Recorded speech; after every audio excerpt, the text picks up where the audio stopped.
आप चाहते हैं कि आप अपने चक्र को परमानेंटली ओपन करें, चक्र अगर आप परमानेंटली ओपन करना चाहते हैं तो वो सिर्फ और सिर्फ आपकी कुंडलिनी शक्ति के द्वारा आप ओपन कर सकते हैं। काफी लोग हैं कि जिनको बहुत सारे क्वेश्चंस है, बहुत ज्यादा क्यूरियोसिटी है कि उनको कुंडलिनी जागृत करनी है, लेकिन उनको मतलब कुंडलिनी जागृत नहीं करने हैं लेकिन चक्र ओपन करने हैं। तो भाई दिस इज टोटली कॉन्ट्ररी चीज। ये तो ऐसी बात हो गई कि आपको जापान जाना है लेकिन आपको प्लेन में नहीं बैठना है। ये अलग बात है कि आप शिप में बैठकर जा सकते हैं, लेकिन आप अपने घर से निकलना नहीं चाहिए लेकिन आप पहुंच जाने चाहिए जापान, ऐसा नहीं हो सकता है, राइट। तो इसीलिए कुछ ऐसी चीजें हैं कि जो आपके लिए जानना आवश्यक है अगर आप चक्र ओपन करना चाहते हैं, तो कुंडलिनी जागृत करना चाहते हैं तो। हाय, मैं हूं प्रीति और इस वीडियो के द्वारा कुंडलिनी शक्तिपात क्या है वो मैं आपके साथ बांटने वाली हूँ। इस टॉपिक के ऊपर शायद कुछ मैंने पहले शेयर किया हुआ था, काफी समय पहले। मुझे लगता है कि अभी का रिफ्रेश नॉलेज थोड़ा कुछ एडिशनल ऐसा होगा कि जो आपको नहीं बताया होगा अगले वीडियो में, तो इसीलिए वापस इस टॉपिक पर आपके साथ मुझे कुछ शेयर करना है। तो कोशिश कीजिए आप इस पूरे वीडियो को देखें शुरुआत से लेकर अंत तक, ताकि आप इस पूरे वीडियो के सार को समझ पाए। ठीक है, स्टे ट्यून्ड।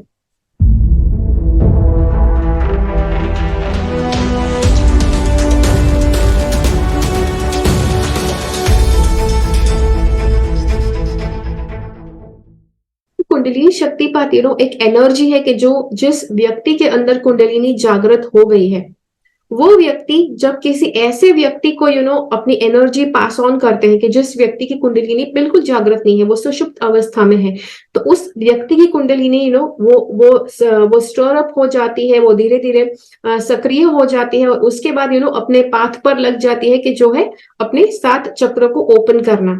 एक बार आपके सारे चक्र ओपन हो गए उसके बाद ऐसा माना जाएगा कि आप एक कुंडलिनी अवेकन्ड पर्सन है, आपकी कुंडलिनी टोटली जागृत हो गई है। अब काफी ज्यादा ऐसी गलत फहमियां होती है कि जो लोगों को होती है, और इसीलिए ये वीडियो में कुछ गलत फहमियां भी मुझे क्लियर करनी है, because this is not just about kundalini. Kundalini आप अगर जागृत करना चाहते हैं, चक्र ओपन करना चाहते हैं, तो उसमें भी थोड़ा बहुत आपको जानना आवश्यक है। सबसे पहली बात है यहाँ पर कि कुछ लोगों को लगता है कि कुंडलिनी शक्ति, अगर आपको शक्तिपात दिया जा रहा है तो वो शक्तिपात का एनर्जी इतना ज्यादा पावरफुल है कि उससे आपको हीलिंग मिलेगा। मतलब अगर आपको हेल्थ में कुछ प्रॉब्लम है तो कुंडलिनी शक्तिपात अगर लिया है तो आपकी हेल्थ ठीक हो जाएगी, ऐसा बिल्कुल नहीं है। कुंडलिनी शक्तिपात सिर्फ आपकी कुंडलिनी को सक्रिय करता है, आपके बॉडी में रहे अगर कुछ ब्लॉकेजेस वगैरह है उसको वो हीलिंग नहीं देगा।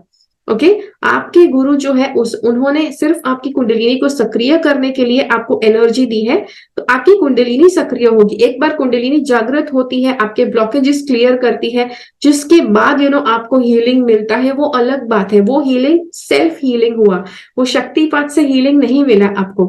प्लस शक्तिपात की जो एनर्जी है वो आपने उसको यूज करके आपने मेडिटेशन किया, उसी के साथ साथ आपके गुरु ने आपको जो बताया है उसके आधार पर आपने डिसिप्लिन फॉलो किए, उसके साथ आपने कुछ ऐसी लाइफस्टाइल, आपने स्पिरिचुअल लाइफस्टाइल फॉलो की जिसके आधार पर आपको हीलिंग मिल सकता है, आपका हीलिंग हो सकता है।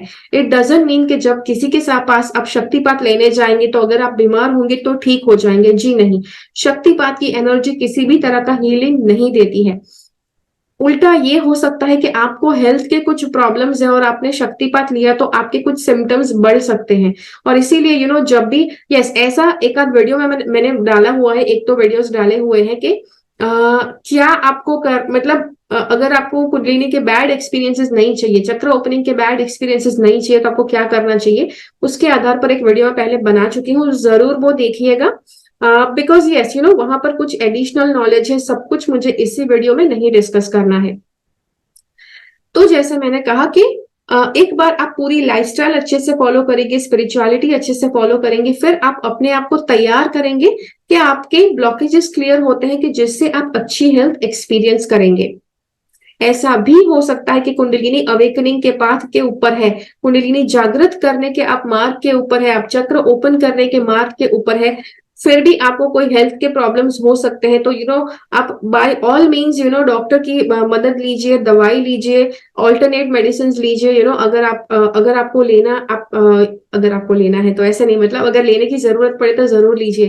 काफी लोग ऐसा कहते हैं कि मतलब अगर कुंडलिनी से ही आपके सारे ब्लॉकेजेस क्लियर होते हैं तो मतलब आप क्यों ना मतलब सिर्फ उसी के ऊपर डिपेंड हो। See that is a very very difficult path, बहुत ही मुश्किल मार्ग है और मतलब अगर आप इस दुनिया में रहते हैं, आपके आसपास केयरिंग लोग होंगे कि जो चाहते हैं कि आप हेल्दी रहे, और वो अगर आपको स्ट्रगल करते हुए, दुखी तड़पते हुए देखेंगे तो कहीं ना कहीं आपके लिए इम्पॉसिबल हो जाएगा सिर्फ कुंडलिनी के आधार पर ठीक होना। तो इसीलिए ऐसा, आई एम नॉट सेइंग कि ऐसा पॉसिबल ही नहीं है, ओके, इट इज पॉसिबल, लेकिन बहुत ही मुश्किल मार्ग है। तो इसीलिए आई जस्ट से अगर जरूरत पड़ती है तो दवाई ले लीजिए, ऑल्टरनेट फॉर्म ऑफ मेडिसिन अगर लेना चाहते हैं तो वो ले सकते हैं, डॉक्टर के पास जाना पड़े तो वो भी जाइए, लेकिन आपको हेल्थ को भी संभालना है, बॉडी को अच्छे से संभाल कर रखना है, बिकॉज आपके बॉडी में ही, आपके बॉडी में रहकर ही आप अपने चक्र को ओपन करने वाले हैं, राइट। तो शरीर का पहले अच्छा तंदुरुस्त रहना आपके लिए आवश्यक है। अब कुंडलिनी अवेकनिंग के बारे में कुछ और बात की, जैसे आपकी कुंडलिनी जागृत होती है, आप अपने शरीर में ये तो हल्के हल्के वाइब्रेशंस आप एक्सपीरियंस करेंगे। कुछ लोग होते हैं कि जो बहुत ही ज्यादा मतलब तेज वाले वाइब्रेशंस एक्सपीरियंस करेंगे। अब ऐसा नहीं कि अगर आप हल्के हल्के वाइब्रेशंस महसूस करते हैं, मतलब कि आपके गुरु ने आपको थोड़ी सी शक्तिपात की एनर्जी दी है, और अगर किसी को बहुत ही स्ट्रांग वाले वाइब्रेशंस फील हो रहे हैं, मतलब उसको बहुत सारी शक्तिपात की एनर्जी दी है, ऐसा नहीं होता है।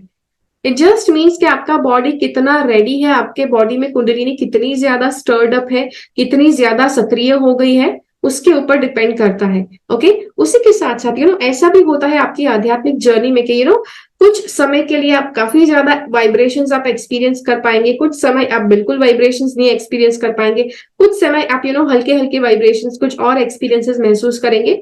तो ये सब कुछ मतलब स्टेडी पाथ नहीं है कि मतलब अगर जागृत हुई है तो एक साथ आपको वाइब्रेशन वाइब्रेशन लगने ही चाहिए, ऐसा नहीं है। It's just a part and parcel of life, कि आपकी लाइफ में कुछ भी कांस्टेंट नहीं रहता, ये इस दुनिया का नियम है। और इसीलिए कोई भी एक्सपीरियंस आप कर रहे हैं वो कभी भी कांस्टेंट नहीं रहेगा, वो हमेशा अप डाउन उसमें भी आता रहेगा। सो डोंट वरी, जो भी आप एक्सपीरियंस कर रहे हैं it is totally normal. Okay, कुछ लोग मतलब मैंने कमेंट्स में देखा है कि कुछ एक्सपीरियंस मतलब बताते हैं कि उनको पहले काफी ज्यादा वाइब्रेशंस महसूस होते थे, उसके बाद उनको कुछ वाइब्रेशन महसूस नहीं होते, मतलब क्या हो गया, अरे मतलब कुंडलिनी क्या वापस हो गई? भाई ऐसा नहीं होता, एक बार सक्रिय हुई है, एक बार शक्तिपात लिया है तो आप अपने मार्ग पर चल पड़े हैं, आप कभी भी वहां से पीछे नहीं आते हैं। ओके, लाइफ में हमेशा प्रोग्रेस ऑन गोइंग होता है, तो कुंडलिनी का भी प्रोग्रेस हमेशा ऑन गोइंग होता है, चाहे आप कुछ भी करो। हाँ, आपने लेट से आप यहां तक आपने प्रोग्रेस किया, फिर आपने अपने आध्यात्मिक मार्ग पर जाना छोड़ दिया, आपने मेडिटेशन बंद किया कर दिया, तो आपका प्रोग्रेस फिर ऐसा होगा, तो मतलब आप नीचे टोटली नहीं बैठ जाएंगे, आपका प्रोग्रेस यहाँ तक तो रहेगा। फिर वापस लेट से 10-15 साल के बाद आपको वापस इच्छा हुई मेडिटेशन करने की, तो आपका यहाँ से कंटिन्यू होगा प्रोग्रेस। ठीक है, सो जी हाँ, तो जरा भी निराश होने की जरूरत नहीं है, जरा भी डरने की जरूरत नहीं है कि पता नहीं ये क्या हो गया, वाइब्रेशन आपके बंद क्यों हो गए।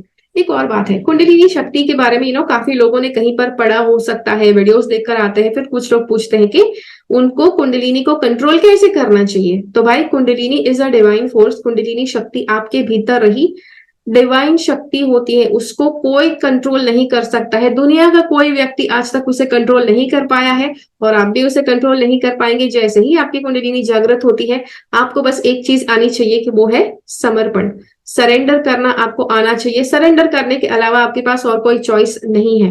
ओके, हाँ, शक्तिपात की जो एनर्जी होती है, आपके गुरु ने जो शक्तिपात की एनर्जी आपको दी है, वो आपको धीरे धीरे आपकी कुंडलिनी पूरी तरह से जागृत करने में मदद करेगी, आपके सारे चक्र ओपन करने में मदद करेगी। कुछ ऐसे लोग होते हैं कि जिन्होंने शक्तिपात नहीं लिया है, जिन्होंने किसी गुरु के पास नहीं गए हैं और अपनी उनकी कुंडलिनी ऑटोमेटिकली जागृत हो गई है, उस केस में उनको काफी सारे बुरे एक्सपीरियंसेस होंगे, बिकॉज उन्होंने किसी के पास जाकर कुछ प्रॉपर गाइडेंस नहीं लिया था, किसी के पास जाकर उन्होंने शक्तिपात नहीं लिया था, और इसीलिए उनकी कुंडलिनी उनको काफी ज्यादा परेशान कर सकती है। लेकिन एक बार आपको शक्तिपात मिल गया, शक्तिपात की जो एनर्जी है, टाइम इज नॉट, मतलब आपको नहीं बताया जाएगा कि हाँ इतने समय में, इतने साल में आपके चक्र ओपन हो जाएंगे, ये आपको कोई नहीं बता सकता। लेकिन यस, एक बार आपको शक्तिपात मिला है तो वो एनर्जी आपके साथ रहेगी, और आपको आपकी कुंडलिनी जागृत करने में, आपके चक्र ओपन करने में मदद करेगी। ओके, तो जी हाँ, तो ये था आपके लिए वीडियो। आशा करती हूँ यहाँ पर आपको आपके सारे क्वेश्चंस के आंसर्स मिले। अगर कोई सवाल रह गया है, मुझे कमेंट बॉक्स में ज़रूर बताइए, ऐसा कौन-सा सवाल रह गया है। अगर कुछ डाउट्स रह गया है, कुछ और बातें क्लियर करनी बाकी है, मुझे कमेंट्स में ज़रूर बताइए वो कौन-कौन सी बातें हैं कि जो आप चाहते हैं कि अगले वीडियो में कवर अप होनी चाहिए। अगर ये वीडियो अच्छा लगा तो लाइक बटन क्लिक कीजिए। दूसरों के साथ जो कुंडलिनी जागृत करना चाहते हैं, उन सभी लोगों के साथ इस वीडियो को शेयर कीजिए। मिलते हैं अगले वीडियो में फिर से। मेरे चैनल से सब्सक्राइब रहिए। तब तक के लिए keep following the path of your soul's purpose because you are born for a reason. Thank you so much for watching. Bye bye.